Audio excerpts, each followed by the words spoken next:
বিদেশে পাসপোর্টের জন্য হাহাকার, বিস্তারিত জানতে ভিডিওটির শেষ পর্যন্ত দেখুন। দুনিয়ার দেশে দেশে প্রবাসী বাংলাদেশিদের পাসপোর্টের জন্য হাহাকার চলছে। বিশেষ করে শ্রমিক অধ্যুষিত দেশগুলোতে এই সংকট প্রকট। ইতালি, সৌদি আরব এবং সংযুক্ত আরব আমিরাতে পাসপোর্টের মেয়াদ না থাকায় ভিসা নবায়ন বন্ধ। দেশে জরুরি কাজে ভ্রমণে আসতে না পারাসহ নানামুখী জটিলতায় দিনাতিপাত করেছেন প্রবাসী বাংলাদেশিদের উল্লেখযোগ্য একটি অংশ। মালয়েশিয়ায় এমআরপি পাসপোর্ট সেবা বন্ধ করায় রেমিট্যান্স শাটডাউনের ক্রমাগত হুমকি দিচ্ছেন প্রবাসীরা। তারা তাদের ভোগান্তির বার্তা পাঠাচ্ছেন সরকারের সর্বোচ্চ পর্যায়ে।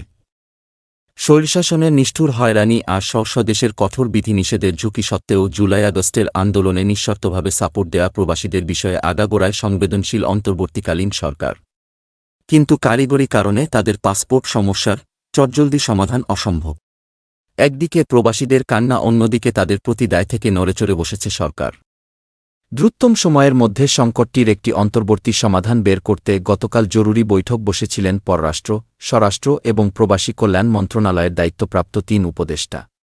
সঙ্গে ছিলেন স্বরাষ্ট্র মন্ত্রণালয়ের সুরক্ষা সেবা বিভাগ, বহির্গমন ও পাসপোর্ট অধিদপ্তর, প্রবাসী কল্যাণ ও বৈদেশিক কর্মসংস্থান মন্ত্রণালয়, পররাষ্ট্র মন্ত্রণালয়ের কনসুলার সংশ্লিষ্ট উচ্চ পর্যায়ের ৯ কর্মকর্তা।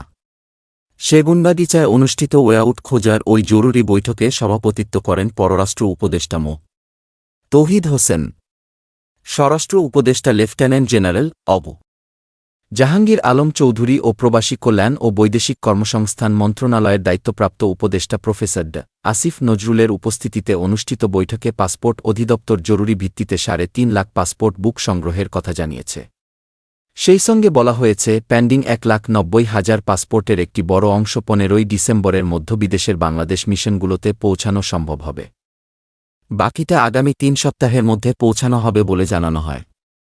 পাসপোর্ট অধিদপ্তরের কর্তা ব্যক্তিরা ৩ উপদেষ্টাকে এই বলে আশ্বস্ত করেছেন, ই-পাসপোর্টের পাশাপাশি মেশিন রিডেবল পাসপোর্ট সেবা চালু রাখতে এমআরপি বই এবং লেমিনেশন ফয়েল আমদানিতে নতুন দরপত্র আহ্বান করা হয়েছে। ব্রিটেন ভিত্তিক প্রতিষ্ঠান এইচআইডি সিআইডি লিমিটেড থেকে এমআরপি বই এবং লেমিনেশন ফয়েল আমদানি করা হচ্ছে। আগেও এই প্রতিষ্ঠান থেকে একই জিনিস আমদানি করেছিল সরকার।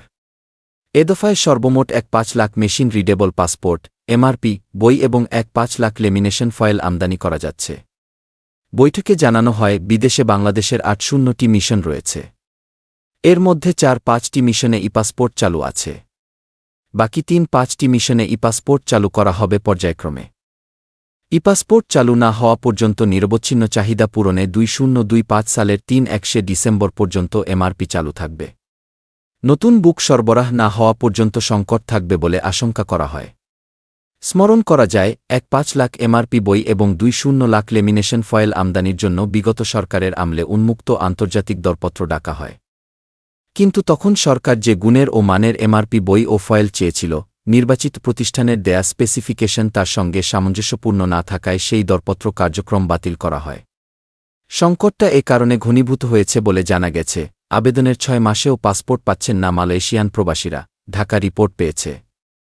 আবেদনের ৬ মাসেও পাসপোর্ট না পেয়ে ক্ষোভ বাড়ছে মালয়েশিয়ায় থাকা বাংলাদেশি প্রবাসীদের মধ্যে।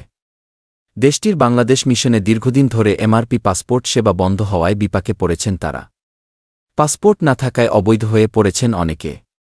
করতে পারছেন না ওয়ার্ক ভিসা নবায়ন। পাসপোর্টের জন্য কুয়ালালামপুরে বাংলাদেশ হাই কমিশনে প্রতিদিন ভিড় করছেন শত শত প্রবাসী। বর্তমানে মালয়েশিয়ায় এমআরপি পাসপোর্ট নবায়নের জন্য ২০,০০০-এর বেশি প্রবাসী আবেদন করে রেখেছেন। অবশ্য ইমিগ্রেশন ও পাসপোর্ট অধিদপ্তর জানিয়েছে, এমআরপি আবেদন প্রিন্টিংয়ে অপেক্ষমান থাকা আবেদনকারীরা ফি জমা দিয়ে আবেদন করলে দ্রুত ই-পাসপোর্ট দেয়া হবে। অন্যদিকে কুয়ালালামপুরের বাংলাদেশ হাইকমিশন কদিন আগে এক বিজ্ঞপ্তিতে জানায়, এমআরপির বুকলেট, লেমিনেশন ফয়েল পেপার ঘাটতি ও এমআরপির প্রিন্টিং মেশিনের যান্ত্রিক ত্রুটির কারণে বাংলাদেশ থেকে পাসপোর্ট প্রিন্ট হতে দেরি হচ্ছে। এতে চরম বিপাকে পড়েছেন।